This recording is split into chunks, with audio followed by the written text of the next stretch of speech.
بسم اللہ الرحمن الرحیم۔ شروع اللہ کے نام سے جو بڑا مہربان نہایت رحم والا ہے۔ جو چیز آسمانوں میں ہے اور جو چیز زمین میں ہے سب خدا کی تسبیح کرتی ہے، اسی کی سچی بادشاہی ہے اور اسی کی تعریف لامتناہی ہے اور وہ ہر چیز پر قادر ہے۔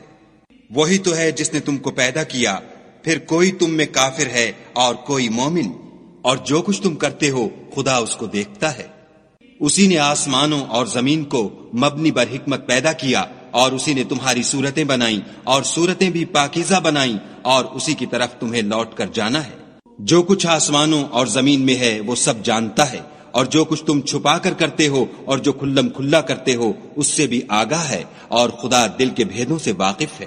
کیا تم کو ان لوگوں کے حال کی خبر نہیں پہنچی جو پہلے کافر ہوئے تھے تو انہوں نے اپنے کاموں کی سزا کا مزہ چکھ لیا، اور ابھی دکھ دینے والا عذاب اور ہونا ہے۔ یہ اس لیے کہ ان کے پاس پیغمبر کھلی نشانیاں لے کر آتے تو یہ کہتے کہ کیا آدمی ہمارے ہادی بنتے ہیں، تو انہوں نے ان کو نہ مانا اور منہ پھیر لیا، اور خدا نے بھی بے پرواہی کی، اور خدا بے پرواہ اور سزاوار حمد و ثنا ہے۔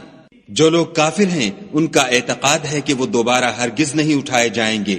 کہہ دو کہ ہاں ہاں میرے پروردگار کی قسم تم ضرور اٹھائے جاؤ گے، پھر جو جو کام تم کرتے رہے ہو وہ تمہیں بتائے جائیں گے، اور یہ بات خدا کو آسان ہے۔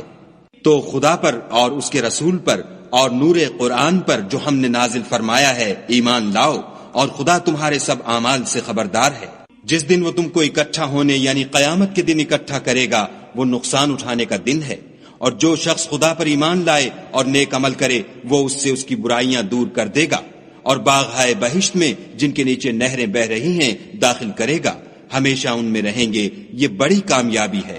اور جنہوں نے کفر کیا اور ہماری آیتوں کو جھٹلایا وہی اہل دوزخ ہیں، ہمیشہ اس میں رہیں گے اور وہ بری جگہ ہے۔ کوئی مصیبت نازل نہیں ہوتی مگر خدا کے حکم سے، اور جو شخص خدا پر ایمان لاتا ہے وہ اس کے دل کو ہدایت دیتا ہے، اور خدا ہر چیز سے باخبر ہے۔ اور خدا کی اطاعت کرو اور اس کے رسول کی اطاعت کرو۔ اگر تم منہ پھیر لوگے تو ہمارے پیغمبر کے ذمے تو صرف پیغام کا کھول کھول کر پہنچا دینا ہے۔ خدا جو معبود برحق ہے اس کے سوا کوئی عبادت کے لائق نہیں، تو مومنوں کو چاہیے کہ خدا ہی پر بھروسہ رکھیں۔ مومنوں، تمہاری عورتوں اور اولاد میں سے بعض تمہارے دشمن بھی ہیں، سو ان سے بچتے رہو، اور اگر معاف کر دو اور درگزر کرو اور بخش دو تو خدا بھی بخشنے والا مہربان ہے۔ تمہارا مال اور تمہاری اولاد تو آزمائش ہے، اور خدا کے ہاں بڑا اجر ہے۔ سو جہاں تک ہو سکے خدا سے ڈرو، اور اس کے احکام کو سنو اور اس کے فرما بردار رہو، اور اس کی راہ میں خرچ کرو، یہ تمہارے حق میں بہتر ہے۔ اور جو شخص طبیعت کے بخل سے بچا دیا گیا تو ایسے ہی لوگ راہ پانے والے ہیں۔ اگر تم خدا کو اخلاص اور نیت نیک سے قرض دو گے تو وہ تم کو اس کا دوچند دے گا اور تمہارے گناہ بھی معاف کر دے گا، اور خدا قدر شناس اور بردبار ہے، پوشیدہ اور ظاہر کا جاننے والا، غالب اور حکمت والا۔